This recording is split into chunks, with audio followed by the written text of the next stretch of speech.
Welcome to another broadcast of The Soul of the Everyman on the Artist First Radio Network. All past shows are available in podcast form. Pick them up at artistfirst.com. Send us your questions and comments to dj@artistfirst.com. And now here they are back from voting.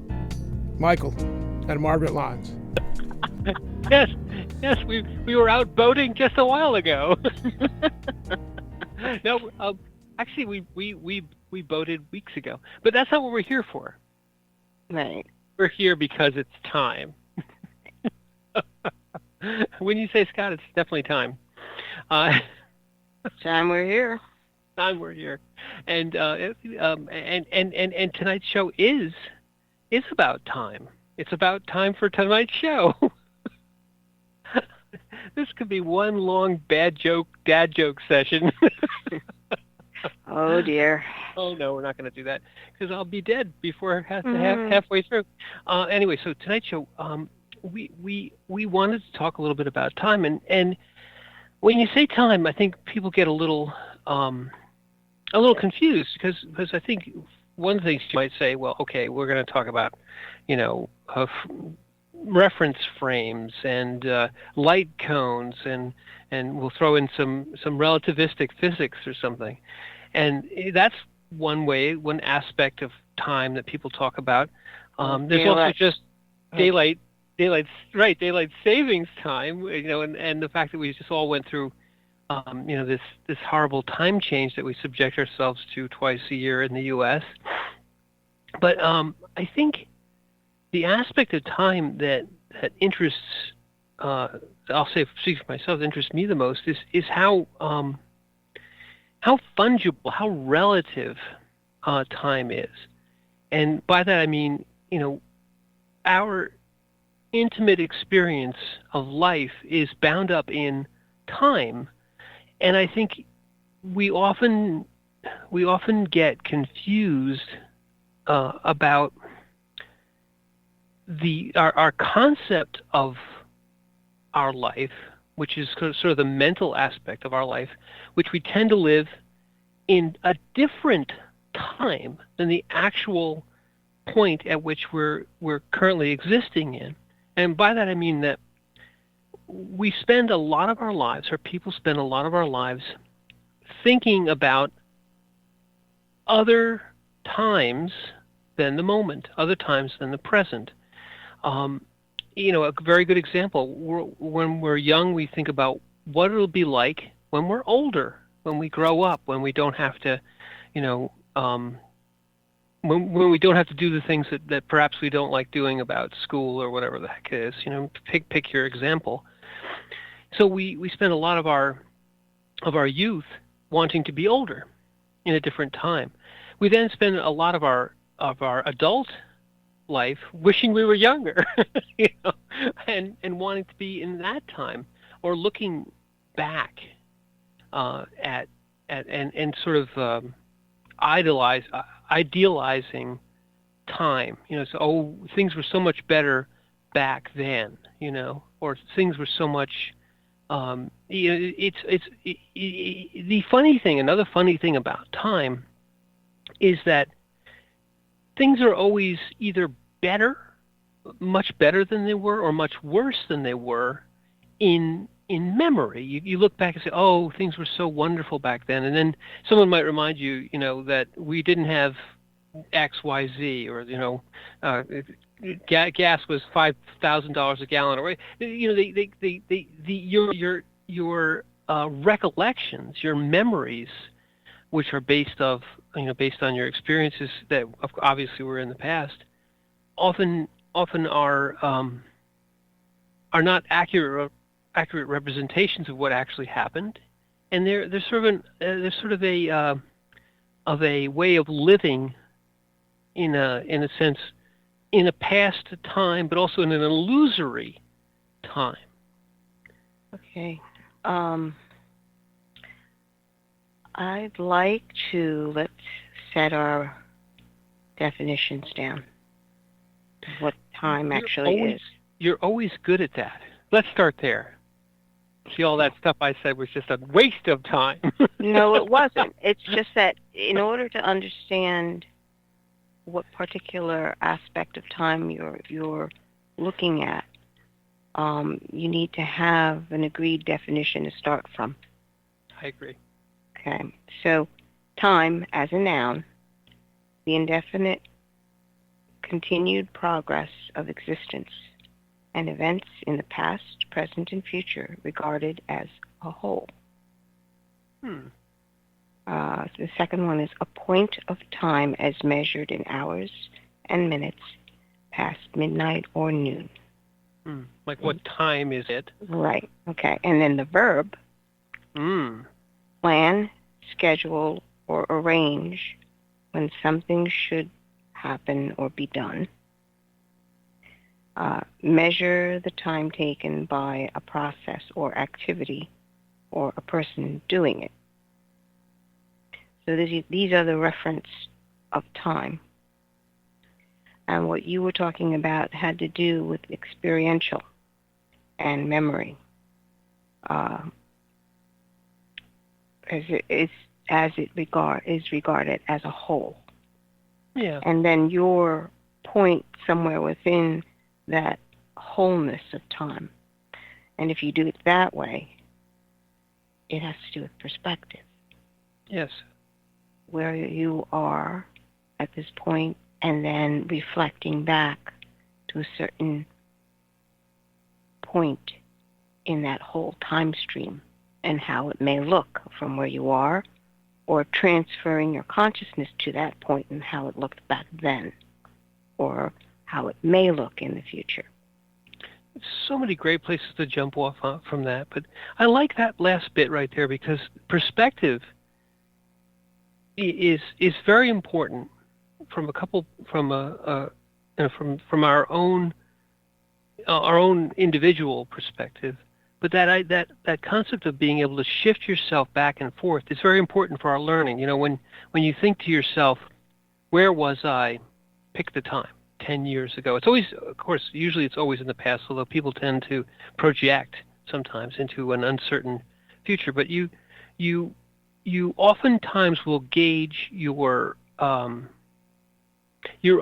individual progress, let's say, through the journey of life. It's like, oh, back then I didn't understand, or I was so naive, or now I have so much more wisdom, now I have so much more experience, or now I'm, we tend to, and this is interesting because it kind of echoes our theme. It's the relativisticness of time in the sense that it's relative to where you are now, as well as to where you might have passed through. Your journey through life is a journey through time, obviously, but it's through times, meaning by experiential times. You look at yourself from the current moment, let's say, and then you compare yourself to the past you, to the time when XYZ happened. And maybe I learned something, maybe something happened to me, good or bad. And you can say, well, how I reacted then and how I might react now. People often say, right, if I had known then what I know now, I would do things differently. It's futile from that point of view, but it can also be educational. It can also be sort of, as you said, kind of giving yourself perspective. Mm-hmm. And when it is a broader point of view, frankly, you're much more stable. Because the tendency of holding your viewpoint to a certain incident that may have happened always colors your perception of the moment. It's only when it's cleared, when you're open to what is exactly happening now, that the fullness of what's going on can come in. Otherwise, it's always through that filter of whether it's an experience or a certain precondition, almost like a prejudice that you're looking through. We always did it that way, instead of looking at it as, well, this is what's happening. I like that point because I think what you're saying is sometimes you can become stuck in time, even though you're obviously moving through time no matter what. Your perspective can get nailed down to a time, and you then it then colors it. People you'll say of somebody, oh, he or she is living in the past, or they're stuck at this one point which they can't get past. They can't seem to see anything in their current situation other than through the lens of that past event, whatever it might be. Right. And in being there, or stuck there, as we say, if you stop for a moment and think, what holds you there? Why are you stuck there? What's nailed you to that moment? Mm. And it's usually some kind of traumatic event, whether or not it is catastrophic, but it is traumatic to you. And it's usually an emotional tie. Mm. This is the beginning of where your trigger is. And when you're triggered, you automatically go into that nailed point in time and space and see everything through what had happened during that experience. So being able to understand that what you're actually doing is transporting your viewpoint to that point. It's not who you are, but it's what you see and what you hold on to. If you can get there, that's more than half the battle. If you can actually see where it's all coming from, then you can decide. This is wonderful because some time back, not on the Soul of Everyman, but just you and I talking, you talked about integrating your past selves. Mm. And I think just to give that a framework, because that's a phrase that maybe people have heard, but what I think what we're really talking about is unnailing these points of you. You as a continuum, all of us as a continuum, we go through life. But we get nailed or stuck, or a piece of us gets stuck in a certain time. And maybe not all the time, but often it's trauma or something that really evoked an intense, usually negative emotional reaction. And maybe positive ones too, but I think when it's positive, maybe you're transported back there, and it's just reliving and re-experiencing and re-enjoying that moment. But with the stuck ones, I think you're brought back there per force, triggered. You're brought back there per force, and you're kind of put through it again. And you sometimes, if you're really stuck, that past self of you is got a charge. It really is nailed. You really left a piece of you behind in that moment. And you can speak to that a little bit better, because I think you did a lot of work with people who were stuck, and you had that perspective, or rather that experience of helping them get unstuck, reconnect with that past leftover part of you that you left back there. I'm gonna switch the words around a bit. Doing something like that is considered soul retrieval work. Yeah. A piece or a shard of your soul is ripped from you or broken from you, and it becomes stuck in that point in time. And again, I say this, it's usually because of an emotional response of some kind. Because frankly, an intellectual response doesn't happen that way. You don't get stuck in time with an intellectual triggering. Yeah, and I think you're right, because it doesn't have the power. The mind doesn't have the power to. Let me tell you. Emotions have the power to nail you to a point in time. The mind doesn't. The mind can think about the past and can think about the future, but emotions with the trigger will bring you there as though it was happening that moment. And Your heart will pound, and every part of you will react as though that was happening to you right now. You are actually reliving it in your body. Mm. The responses are the same, and the brain patterns are the same. Mm. But when it comes to the mind has a different way of containing you, almost trapping you, because it likes to set up these boundaries or walls or pathways of thinking structures, and that can trap you. But when it comes to emotion, you actually get nailed into a point of time because it's experiential that way. Mental concepts, you don't remember what point in time that thought may have occurred to you. It's just like, oh yeah, I had that thought.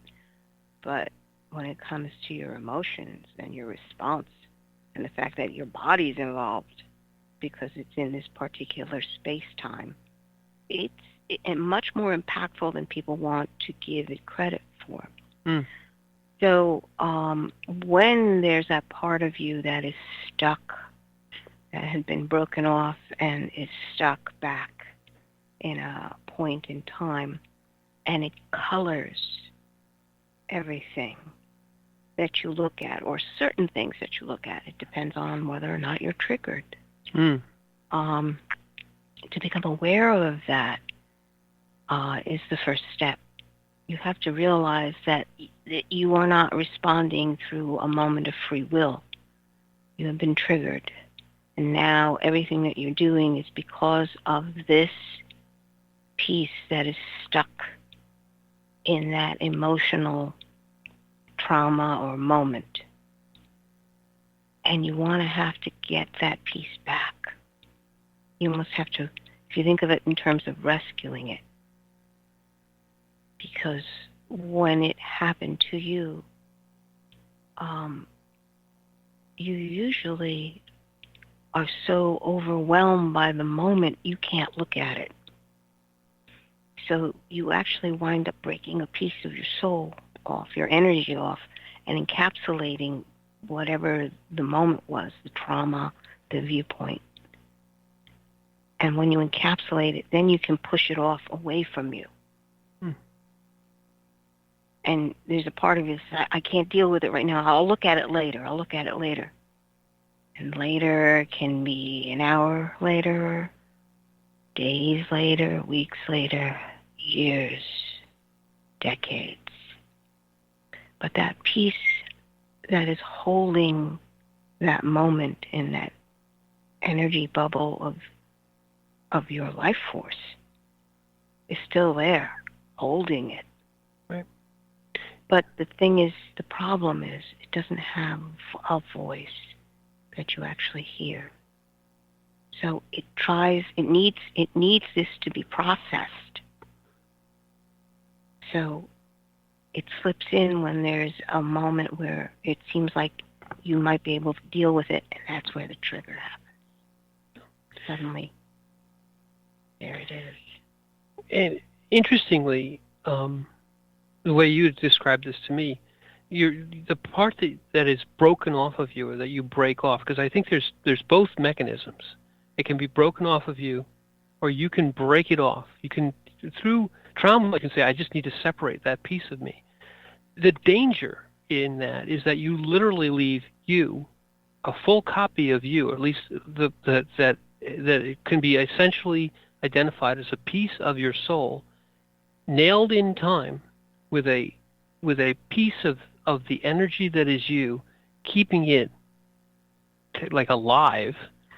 And the other thing about it, I believe, and this is what you told me, and correct me if I'm wrong, is that when you go back to rescue it, you literally have to dialogue with that earlier part of you with only the experience that it had.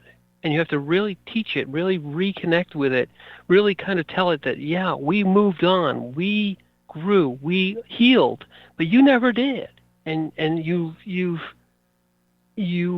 literally have to rejoin and re-traumatize yourself almost. I mean, you tell me, it was you described it to me, yeah.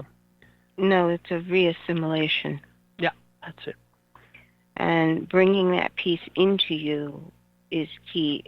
The other, what you have to be aware of is the fact that you may have grown, but that piece didn't. But it's not that the fault of that piece. Nope. It did the job you gave it to do, which is hold it.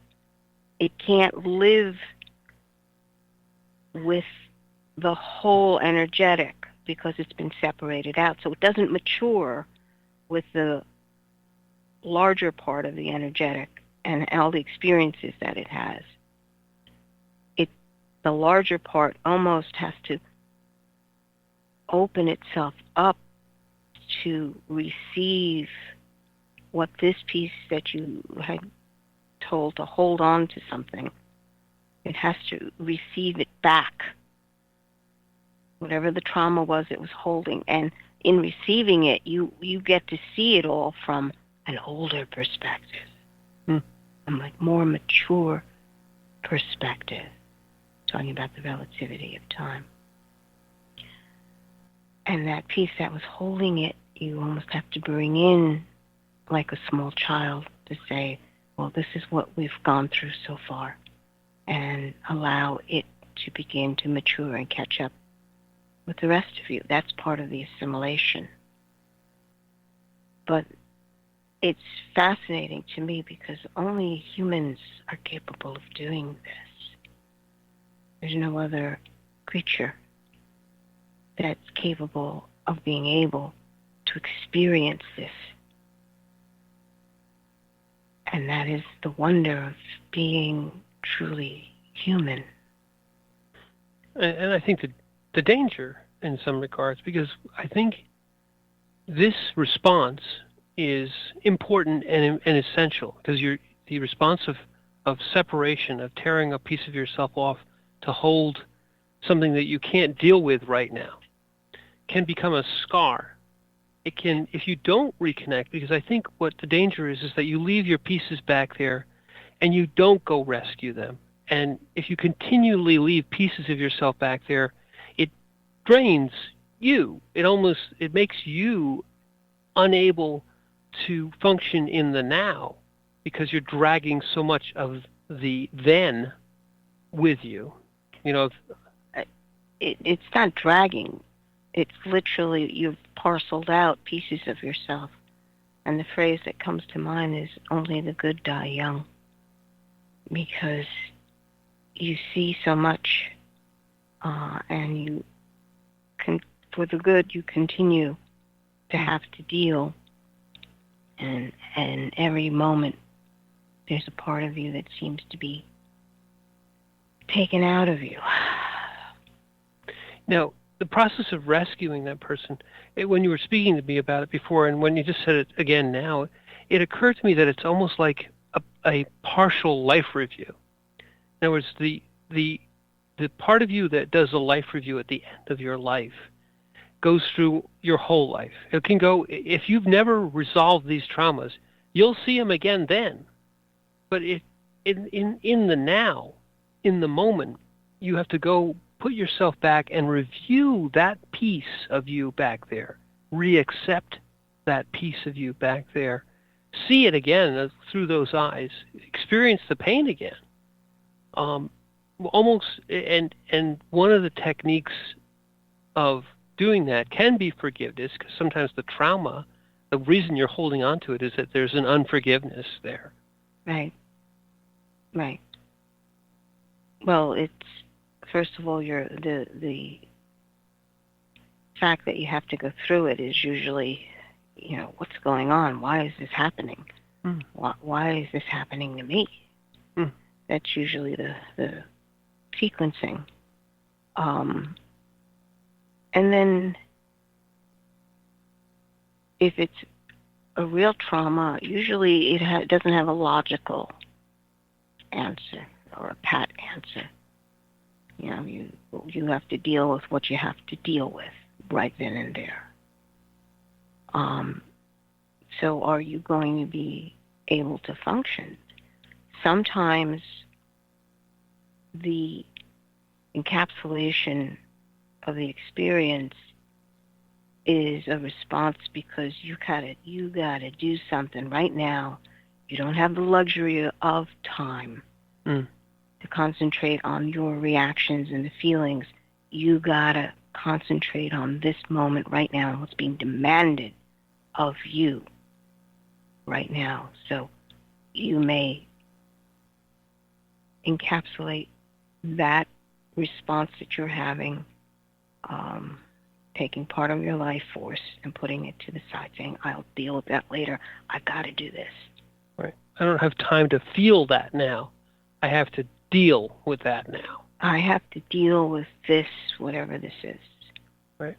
And I have to be clear-headed in order to do it. I can't be distracted from my purpose in this. And again, some of the emotions that you feel that make you do that are fear, pain sometimes, or fear.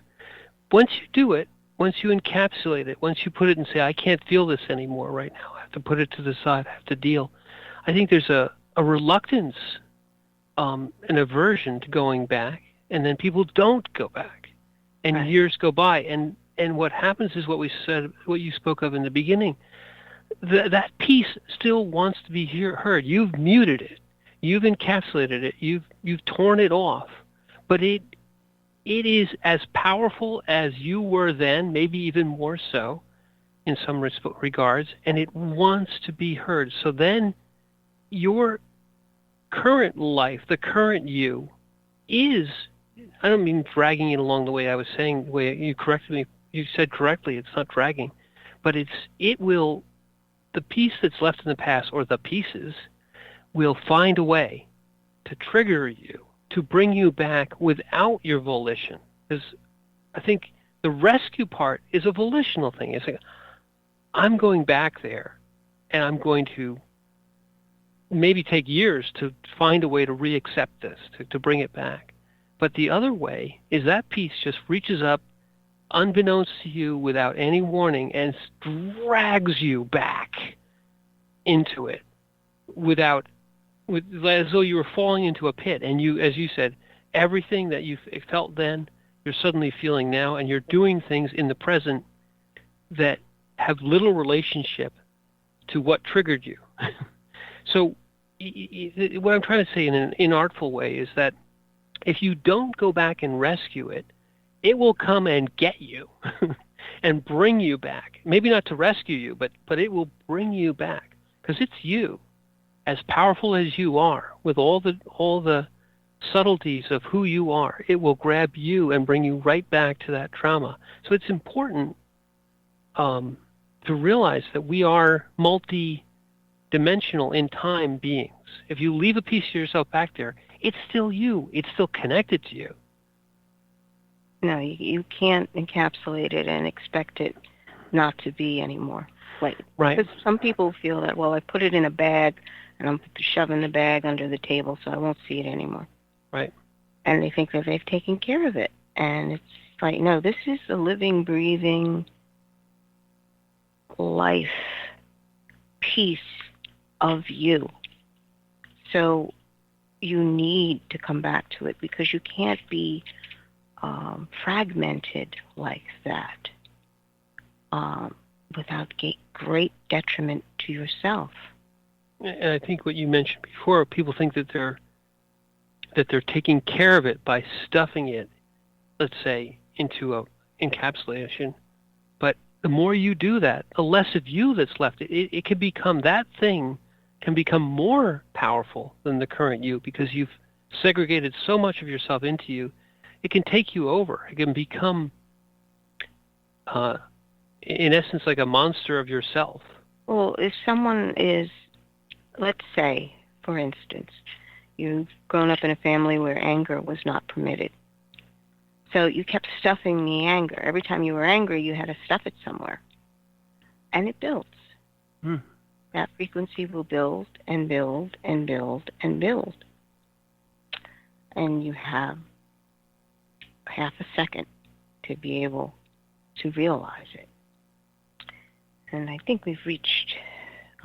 Let's take a break from all this anger, and put our past selves in the past for a minute, and we'll go back to the studio, have a little break, and we'll come back on the other side and talk more about the relativity of time.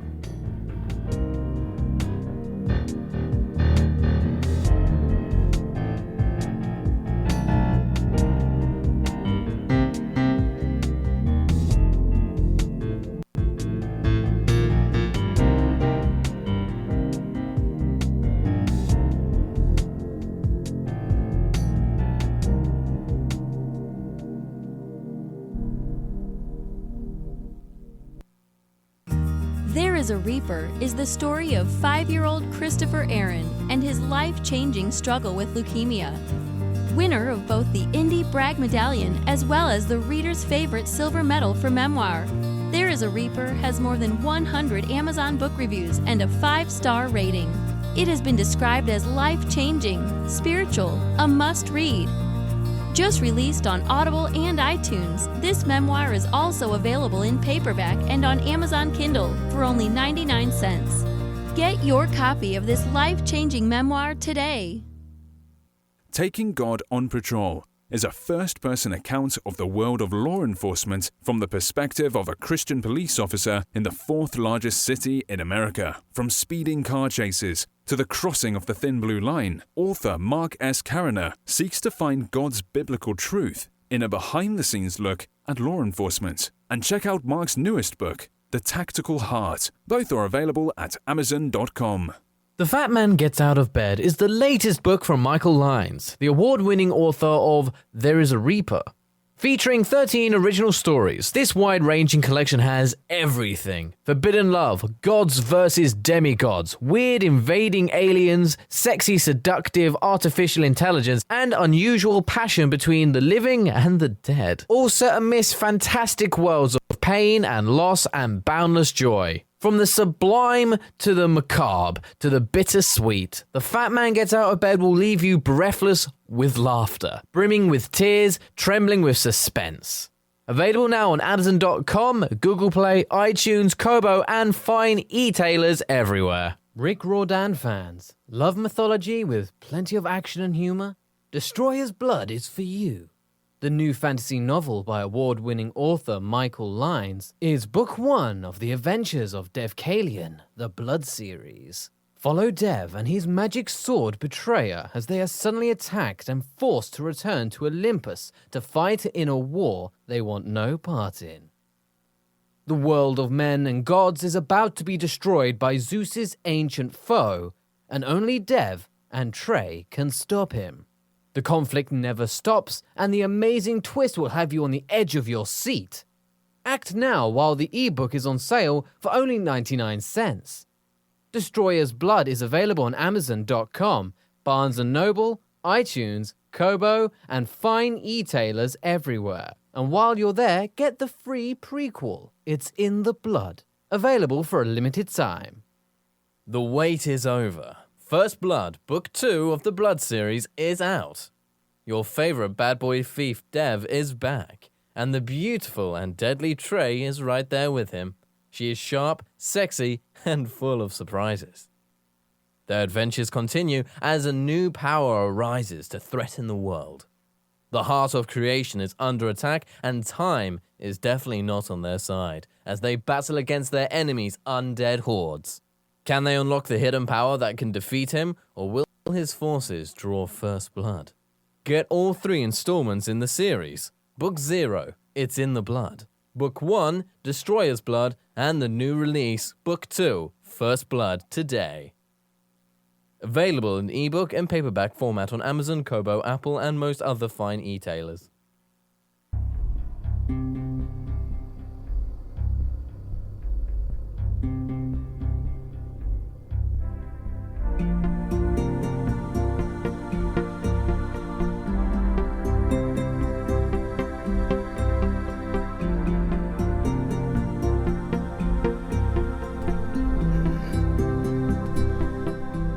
Ladies and gentlemen, it's time to get back to the soul of the Everyman with Michael and Margaret Lyons. That's right. Thank you very much, Steve-Man.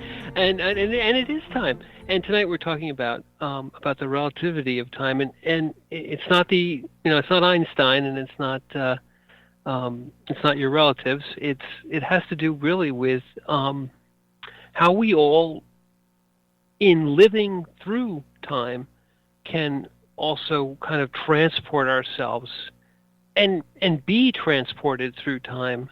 Oh, not physically. Your body doesn't move through time. Your body is dragged along with everything else in the universe forward through time. But your soul, and maybe before we go too much further, we as spirit and as incarnate souls have an infinite aspect, a timeless or a non-time bound aspect to ourselves. And you mentioned in the last half hour that only human beings can do this. It's one of the things which ties us to the divine, is the ability to move ourselves through time. And because we are who we are, though, down here, we can inadvertently lose, not just move, but lose ourselves in a time or in times in the past. And a piece of ourselves can be stuck, oftentimes through trauma. But yet at the end of your life, you're still a whole being. You're still a whole consciousness. And you are either perforce or with intention have to reunite and reconnect and realize that those are not just valuable but priceless pieces of yourself that you've had to separate from and you need to get back to. Right. And to understand that it is part of your emotions or your energy, the life force that rises in you, that gets stuck back there. And it's stuck because of the experience. Which when you think of that, it's like that's truly amazing. That it is the experience that you yourself are going through that can allow a piece of you to be stuck in that point in time. Frankly, animals don't go through anything like that. And we can sometimes even be envious of the fact that they don't. Mm-hmm. They start anew. They do have a limited memory. Whenever something is good, they can find a certain food, whether it be a tree that's blooming at an appropriate time, or the fact that humans leave their garbage out at a certain day. They can remember things like that. But it has nothing to do with the experience that they had at that moment, and there's no regret there, okay? It's oh gee, I shoulda. It's like they don't do stuff like that. Animals in general, they're in the now and feed me, pet me, love me. Right. And they of course they remember trauma from the point of view they'll shy away from something that hurt them. But human beings will through in the current now where nothing is hurting them, but a trigger will come and you'll be in agony, as though you had just been, whatever had caused that emotional trauma had just happened that moment. And as you said, the full body is involved. Your heart's racing, your head is pounding. Everything about you is as though that, and you can even be transported back to the emotions that you might have felt towards another person or another persons who were involved in that thing, who may be long gone. They may be, you may have not seen them or had any contact with them, or they may have passed on for many, many, many years. But yet because that piece has power, a memory, a mental memory, that happened to me once a long time ago, can be called to mind intentionally. Say, oh yeah, I remember when. It usually doesn't have very little, or maybe they'll very little. Oh yeah, and I didn't like that. I didn't like this. But these things of you, these pieces of you that you've left in the past, are feral in one regard. They have the power to take you from the present moment and bring you back, in essence, bodily, in time, back to that moment. When you separate yourself, you give it all the power you had at that moment, and it's there. Mm-hmm. So, I love this discussion, but if we were to move back, the importance of this is that it happens to us. The danger of it is that it can happen a lot, and you can end up leaving so much of yourself in the past that your current present self is crippled. A case in point, someone may have gone through a trauma where they said, I never want to experience this again. But in the present, they can no longer experience grief, or they can no longer experience love, or they can no longer experience, because there's so much of them is stuck back there. I'll never be able to do X, Y, or Z because I can never get over whatever it is that maybe happened 30 years ago. Well, those types of separations become toxic. They become detrimental to your current living soul experience. You can't continue to experience life in the full if that much of you, or those many pieces of you, because it can happen multiple times, are left back there. Each one wanting to be heard, needing to be processed, unprocessed, unheard. It can be so bad that your current you is like a zombie. Yes. Yes, and then people want to give you drugs. Or wonder what's wrong with you. Right. Right. And it is something that needs to be looked at, because this mechanism is quite basic to every human being. And if you don't realize how you function as a human being, it can cripple you. Because I know you've done this, and I know you've done this with people, can we talk about a couple of tools or techniques that people can use? Maybe one or two things that they can do, even through their own, because sometimes you need therapy and you need help to get back there. And if you feel you do, you probably do. But I know you've guided people through a couple of these things. Soul retrieval, usually you need help with, because you are so completely enmeshed in it. There isn't a super easy way, like you do this, the whole list of, well, you got to do this, this, this, and this. You need someone who is quite stable and grounded to be able to have you do that, because this is one of the reasons why a lot of the shamans would be doing soul retrieval for their people. But they had basically had always said that, this is not for the neophyte to do on their own. You need a strong and steady hand to be able to do this. Now, not to say that you can't do any work, but one thing I would like to suggest, maybe is the best way, is to understand that deep within you is that spark of the divine. Your spirit is there. And it is through that you can come to wholeness. If you understand that this problem is bigger than you, because that's the problem with, say, giving advice to people. Maybe you should try this. You have to acknowledge that there are certain things that you need help with. You need intervention with. And divine intervention would be ideal.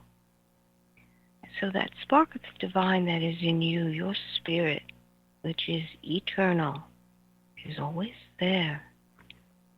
And that in and of itself is the key. You're going to have to open your heart enough to be able to love yourself enough to allow the healing. Because sometimes people don't want to let go of the trauma. They feel that it defines them. And this is not a pejorative. I'm not judging anyone. Just what happens. Part that doesn't want to receive the full healing because they feel that this trauma identifies them. They've taken it as their identity. This is who I am, which is not true. You are so much more than the trauma you've gone through. So much more. But to be able to open your heart enough for yourself, because believe it or not, you can harden your heart to yourself. That's one of the hardest battles that you could ever go through. The battle with oneself. So to embrace that, to take that first step, is like, I can't do this by myself. I can't do it with everything I thought all these tools I may have gathered, all these books I may have read, all the therapy I'm going through. Unless you're ready to receive it, truly embrace it, and assimilate that trauma, or assimilate that part of you that's holding the trauma, and let the trauma go. Then there's nothing really anyone on the outside can do for you. But if you give permission, then your heart can soften to you and open to you and love. And to receive that love is one of the hardest things I think people have, because I can hear the response being, what do you know about it? You know how painful this was? This is more pain than I've ever imagined, and how can you even... It's easy for you to talk. Okay. I would like people to understand that in doing a retrieval like that, you must be able to touch in to that moment of pain and know that another understands that level of pain. And there are people that do. They can be with you in that pain. And once that's acknowledged, that you're not alone, because that's the temptation, to believe that you're not alone. That you are alone. That you are alone. Right. And to understand you are never alone. Never alone. Because the spark of the divine is within you. And everything you've gone through is seen through divine eyes. With divine eyes. I'd like to just propose this analogy for people to understand, okay? To understand that pain is very familiar to our Lord and our Savior. You're nailed to that point in time. The analogy is being nailed to your cross. This is the cross you must bear through this timeline. And the only way you can get through it is by allowing that unconditional love that God has for us and we have for that which is infinite. We are talking about the infinite part of you. And that abides in love. It exists in love. So for you to receive that unconditional love, you have to give permission. And the first step really is giving permission, even when you don't feel like it. And I think there's some fear involved there. You know, the traumas that we're talking about can range in size. And the ones that cripple people are big ones, generally speaking. They're big ones. They're points that they when they tore their soul off it was a point of extreme pain or extreme stress or extreme fear, where, or all three together, where they had as a survival. The reason that you do this is a survival mechanism. You do this because otherwise you feel that your psyche, your soul would be destroyed, or it would be or so your body. Or your body. But the body reacts in one way and the soul in another, and this tearing off of self and leaving it in the past is a survival mechanism. So it has, when you try to go back there, you're going back to rescue a piece of you that you thought was dying, or that was given up, in essence, to save the rest of you. It was like a sacrificial thing. Well, it's still there, and you need to reconnect to it, because it will, in the sense that it was so powerful of a response, it's also so powerful of a drain on you. I think part of the fear is going back and re-experiencing it, but part of that fear is, the other part of it is you're going to take the part of you that survived and go back to rescue the part of you that might not have. That it's like putting all of you back in danger. It can feel that way. So again, you're right. Call them a helper or a guide or somebody who has the experience with this to assist is essential. I was going to say important, but it's probably essential for the big ones, for the ones where you're crippled, where your current existence is negatively affected by that past or those past traumas. I think you also mentioned, maybe you said this earlier, but being able to give voice to that piece of you is so important, because oftentimes those past encapsulations have muted that piece of you, and the things it needs to say you don't want to hear. You know what I mean? You intentionally muted it. So there's a fear there too, is that sometimes you have to go back and listen to yourself say something that you never wanted to hear you say or hear said to you, but you need to hear it. Yes, it's re-experiencing, but also you have to be very grounded in your consciousness. Okay, so that you're not swept away by the emotion. And that takes a lot of grace and practice to be able to do that. If you approach it with great love, then you have the ability to do this. Great love. No judgment, no shame, just great love. This must come back home. You must come home now. Shame is a good word there. And I think that's the other thing that separates people from this, is that they feel guilty about it. Guilty about leaving that piece of you back there. A judgment that was passed on by you on you, which is, if you want to look for the worst person in the world, that's to you, the person who's hardest on you is generally you. No, it's true. You don't really give yourself very much by way of grace or mercy. No excuses.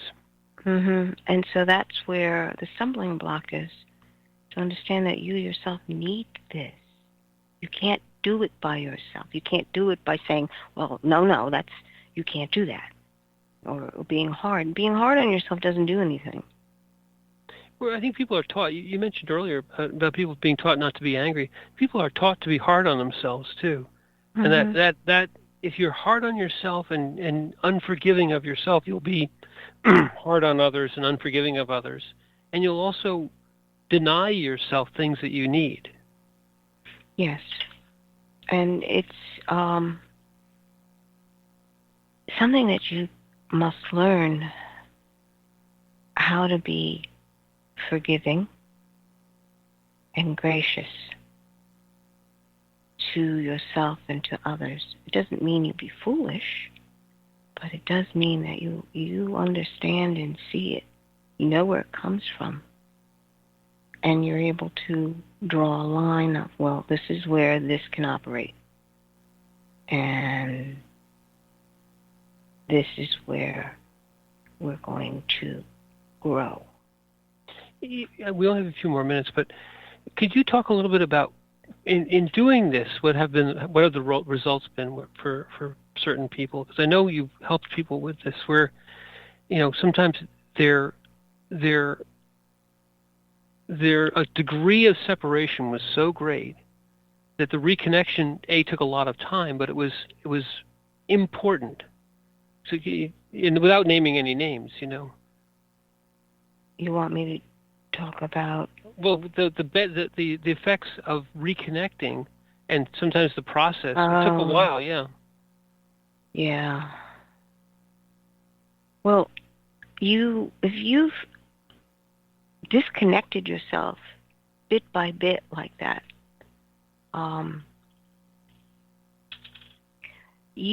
there's a couple ways that can happen. Truth. I mean, it's not just your emotions, but like I said, with your mind, you can disconnect pieces of your thought structures to almost like a multiple personality thing. Yeah. And you see that with especially now with social media. This is the face that I've put together in the presentation that I want for this audience. But this audience over here, this is the way I want to look. And the audience over here at work, this is what I'm presenting. And then the idea that you have to keep all those straight, you wind up parceling your consciousness like that, and it could drive you crazy. But in helping people reconnect. In the reconnection, it's understanding that you get to choose. Exactly. And so instead of choosing dissonance, which is the face is different from who you are, you would have to bring all those faces back to you. Do you love yourself enough to present a true face to the world, not a broken face?